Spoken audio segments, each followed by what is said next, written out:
इन साथियों, आप सभी का स्वागत है आपके अपने चैनल राजू सॉल्यूशन में। हम लोग देखने वाले हैं बिहार डीएलएड एंट्रेंस एग्ज़ाम 2025 के लिए आपका फाइनली जो डेट है 11 जनवरी से। आज है 11 जनवरी और आज से ही क्लास आप लोग का स्टार्ट हो रहा है इस चैनल पे। इसके पहले भी अगले साल क्लास रेगुलर चला है और बहुत से बच्चों का अच्छा रिस्पांस भी रहा है, गवर्नमेंट कॉलेज भी मिला। तो इस चैनल पे फिर से हम आप लोग के लिए बैच हम शुरू कर दिए हैं 11 जनवरी से, जो शाम को 7 बजे देखने को मिलेगा। तो जो भी बिहार डीएलएड एंट्रेंस एग्जाम 2025 में देने जा रहे हैं, हमारे चैनल से बस ज्वाइन कीजिए, क्योंकि यहाँ पर चुनिंदा क्वेश्चन लेकर के आएंगे जहाँ से क्वेश्चन आपको देखने को मिलते हैं जीके जीएस का, साथ ही साथ मैथ का। तो चलते हैं, स्टार्ट करते हैं फटाफट से। आंसर आप लोग कमेंट बॉक्स में फटाफट से देंगे, नहीं है याद तो याद करते चलेंगे, क्योंकि सभी के सभी चुनिंदा क्वेश्चन ही लेकर के आए हैं। ये क्वेश्चन है कि किस ग्रह की सतह पर एक बड़ा लाल चिन्ह है।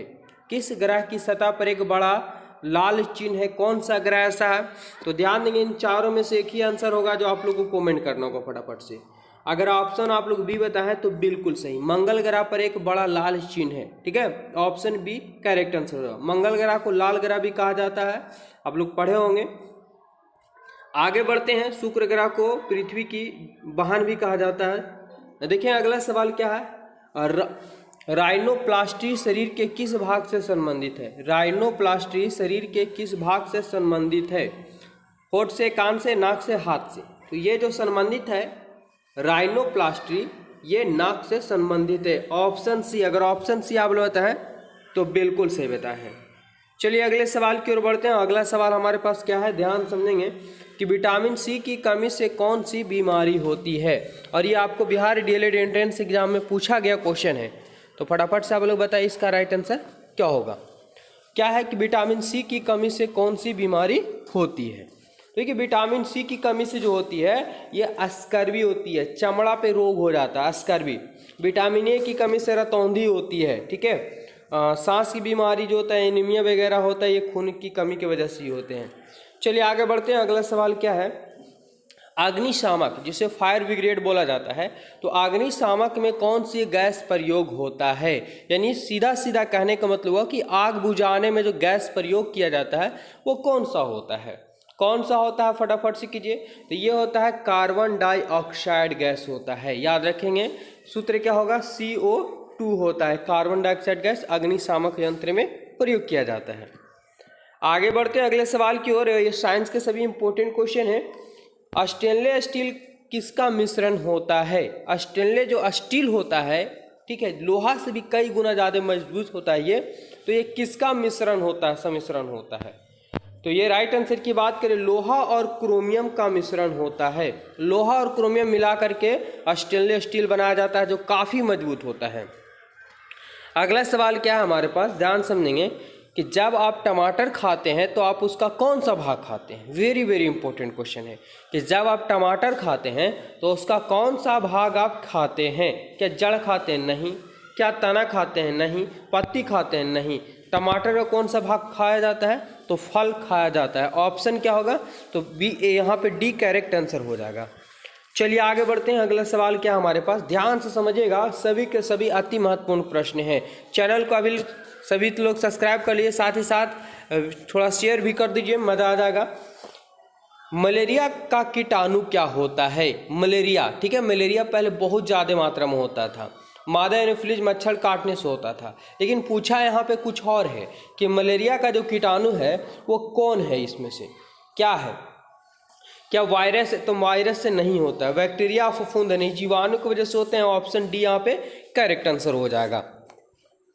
आगे बढ़ते हैं। अगला सवाल क्या हमारे पास कि एक वस्तु पर अपकेंद्र बल का अनुभव कब होता है? यानी एक वस्तु पर जो अपकेंद्री बल लगता है वो कब अनुभव होता है? जब वस्तु वृत्ताकार पथ पर गति करता है, जब वस्तु सरल रेखीय पथ पर गति करता है, या जब वस्तु कंपायन होती है यानी कंपन करता है, या जब वस्तु गति में होती है। तो ध्यान से समझना होगा सवाल को कि अपकेंद्री बल, अपकेंद्री बल, केंद्री यानी केंद्र क्यों? आप लोग बचपन में किए होंगे कि एक रस्सी से एक पत्थर को बांध के गोले घुमाएगा तो व्यक्ति बीच में ही है, गोले गोले घूमते घूमते वो कहाँ चला गया? नदी में आ जाता है। यानी उसका पूरा भार कहाँ लगता है? तो केंद्र की ओर लगता है। तो जब वस्तु वृत्ताकार पथ पर गति करता है, आप लोग टर्निंग लेते होंगे तो वहाँ पे क्या होता है, साइकिल हो या बाइक हो झुक जाता है। क्यों? क्योंकि उसका बल कहाँ लगता है, केंद्र की ओर। अगर बल नहीं लगेगा तो व्यक्ति गिर जाएगा। अगला सवाल है कि मस्तिष्क को आवृत करने वाली बाहरी झिल्ली का नाम क्या है। मस्तिष्क को आवृत करने वाली, कंपन देने वाली, संकेत देने वाली झिल्ली का नाम क्या है? क्या नाम है? तो ध्यान समझेंगे, इसका नाम है डूरा मेटर। ठीक है, याद रखेंगे डूरा मेटर। ऑप्शन डी यहाँ पे बी करेक्ट आंसर हो जाएगा। अगले सवाल की ओर बढ़ते हैं। अगला सवाल क्या हमारे पास बोला है कि कांच क्या है? कांच क्या है? कांच मतलब शीशा क्या है? क्रिस्टलीय ठोस है, अतिशीतित द्रव्य है, द्रव्य क्रिस्टल है, उपयुक्त में से कोई नहीं। क्या होगा राइट आंसर? तो ध्यान देंगे, कांच एक प्रकार का अतिशीतित द्रव्य है। यहाँ पे बहुत लोग गलती कर देते हैं कि क्रिस्टलीय ठोस मार देते हैं, क्योंकि कांच ऑलरेडी ठोस होता है।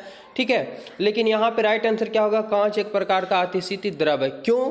क्योंकि ये ज़्यादा टेम्परेचर मिलने के बाद क्या होता है, ये पिघल जाता है, और कम टेम्परेचर मिलने के बाद ये जम जाता है। तो इस प्रकार ये कांच एक प्रकार का क्या है, अतिशीतित द्रव्य है। ये 11th क्लास का क्वेश्चन है। ठीक है, आगे बढ़ते हैं। अगला सवाल क्वेश्चन है हमारे पास, लाफिंग गैस। लाफिंग मतलब हंसने वाली गैस। ठीक है, तो लाफिंग गैस का रासायनिक नाम क्या? और ये कई बार आपको डीएलएड एंट्रेंस एग्जाम में पूछा जा चुका है।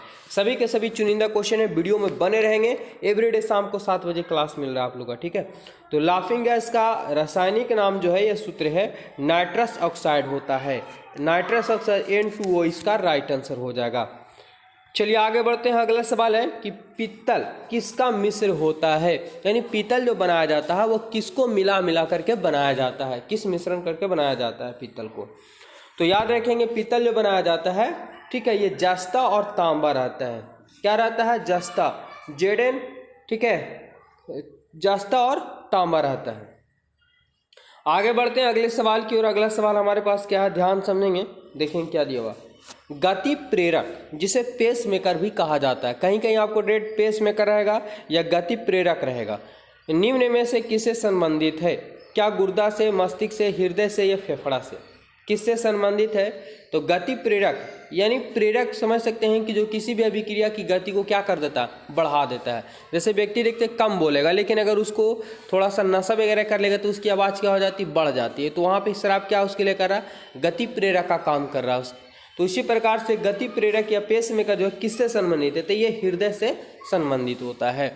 आप कोई किसी व्यक्ति का हृदय बहुत कम धड़क रहा है, अगर वो चोरी कर लेता है तो उसके बाद उसका हृदय धड़कन क्या हो जाएगा, काफ़ी तेजी से धड़कने लगेगा। ध्वनि का वेग किससे सर्वाधिक होता है? सॉरी, ध्वनि का वेग किसमें सर्वाधिक है? यहाँ पे किसमें किस लिखा गया, कोई दिक्कत नहीं। किसमें सर्वाधिक है? जल में, वायु में, ठोस में या काश में? क्या होगा राइट आंसर? तो याद रखेंगे किस में होता है ध्वनि का वेग सबसे अधिक, यहाँ पे जो होगा ठोस यानी इस्पात में होगा। यहाँ पे बड़ा कन्फ्यूजन होता है, हम लोग को लगता है कि अगर डीजे बजेगा तो आवाज़ बहुत दूर से आ जाएगा, लेकिन अगर एक लोहा को पीटा जाएगा तो आवाज़ नहीं आ पाएगा उतना। तो हम लोग को सोच से ये नहीं गड़बड़ हो जाता है। सबसे पहले ध्वनि का वेग जो होता है वो ठोस में होता है। ठीक है, ठोस में सबसे ज़्यादा होता है। क्योंकि ट्रेन की पटरी है, यहाँ पे अगर थोड़ा सा एक हथौड़ा मारा जाए तो कई किलोमीटर दूरी तक इसका कंपन महसूस किया जा सकता है। इस प्रकार ध्वनि का वेग जो होता है वो सबसे ज़्यादा क्या होता है, इस्पात में होता है। याद रखें, बड़ा कन्फ्यूजन होता है, लेकिन अब कन्फ्यूजन नहीं होना चाहिए। अगला सवाल है कि पृथ्वी के निकटतम कौन सा ग्रह कक्षा में रहता है? यानी पृथ्वी के निकट कौन सा ग्रह है, ये पूछा जा रहा है। सिंपल सा क्वेश्चन है। ठीक है, तो क्या मंगल है, बृहस्पति है, शुक्र है या बुध है? तो पृथ्वी के निकट में अगर माना जाए तो शुक्र है, और ये पृथ्वी की बहन भी बोला जाता है शुक्र को। ठीक है, ऑप्शन सी यहाँ पे करेक्ट आंसर हो जाएगा। अगला सवाल क्या है, ध्यान समझेंगे कि रक्त के थक्के यानी रक्त को जमने में का कारण क्या होता है? खून जम जाता है, ब्लड जिसको बोलते हैं जम जाता है, इसका मूल कारण क्या है? क्या थ्रोम्बिन के कारण, हीमोग्लोबिन कारण, पेक्टिन के कारण, उपयुक्त में से सभी? क्या होगा? तो रक्त में थ्रोम्बिन नामक पदार्थ पाए जाते हैं जिसके कारण वायु के संपर्क में आते ही रक्त क्या हो जाते हैं, जम जाते हैं। ठीक है, ऑप्शन ए यहाँ पे करेक्ट आंसर हो जाएगा। अगला सवाल है कि सबसे बड़ा उड़ने में असमर्थ, सबसे बड़ा है लेकिन उड़ने में असमर्थ मतलब वो उड़ नहीं सकता है, पक्षी जो तेज गति से दौड़ सकता है, वह कौन है? अब यहाँ पे सब कोई इसका करेक्ट आंसर आप लोग बता दीजिएगा, मुझे पता है। पेंगुइन है, कीवी है, शुतुरमुर्ग है, एमू है। तो शुतुरमुर्ग आप लोग पक्षी देखो होंगे, सबसे बड़ा पक्षी ग्रुप में आता है और इसका इतना वजन हाई होता है कि वह उड़ नहीं सकता है। ये बचने के लिए क्या करता है कि अपना मुड़ी जो है ज़मीन के अंदर गाड़ लेता है। इसको लगता है कि समस्या टल गई, तब तक दूसरे जानवर इसको शिकार कर लेते हैं। अगला सवाल है कि भारत में कौन सी खाद्य फसल अक्टूबर नवंबर में बोई जाती है? किसमें? अक्टूबर नवंबर में बोई जाती है और अप्रैल में काटी जाती है। अभी सीजन चल रहा है, जरा फटाफट से कमेंट कीजिए क्या होगा। नारियल, कॉफ़ी, चावल, गेहूँ। राइट आंसर की बात करें तो गेहूँ में अभी देख रहा हूँ खेतों में हलिया रही है, मतलब ऑप्शन डी यहाँ पे करेक्ट आंसर हो जाएगा। अगले सवाल की ओर बढ़ते हैं। अगला सवाल क्या हमारे पास, सरल आवर्त गति करती हुई वस्तु की स्थितिज ऊर्जा किस स्थिति में होती है? सरल आवर्त गति करती हुई वस्तु की स्थितिज ऊर्जा किस स्थिति में होती है? तो ध्यान समझेंगे कि इस यहाँ पे स्थिति मतलब रुका हुआ, ठीक है। तो किस में होगा कि अधिकतम विस्थापन की स्थिति में स्थितिज ऊर्जा होती है। जैसे तालाब में भरा हुआ पानी किस रूप में रहता है? स्थितिज ऊर्जा के रूप में संचित रहता है। लेकिन झरने का पानी, नदी के पानी कौन? तो गति में रहता है, गतिज ऊर्जा में होगा वहाँ पर। सवाल है 20 नंबर की, ध्वनि का वेग अधिकतम किस में होता है? जल में, वायु में, इस्पात में, काष्ठ में। क्या होगा? फटाफट से क्लियर कीजिए। तो अभी जस्ट हम बता दिए थे कि ध्वनि का आवाज़ जो सबसे ज़्यादा अधिक होता है वो ठोस में होता है, ठोस, द्रव, गैस, ठीक है। तो पहले ठोस आएगा, उसके बाद द्रव, उसके बाद गैस आएंगे। तो ऑप्शन की बात करें यहाँ पे, ऑप्शन क्या होगा? तो सी करेक्ट आंसर हो जाएगा।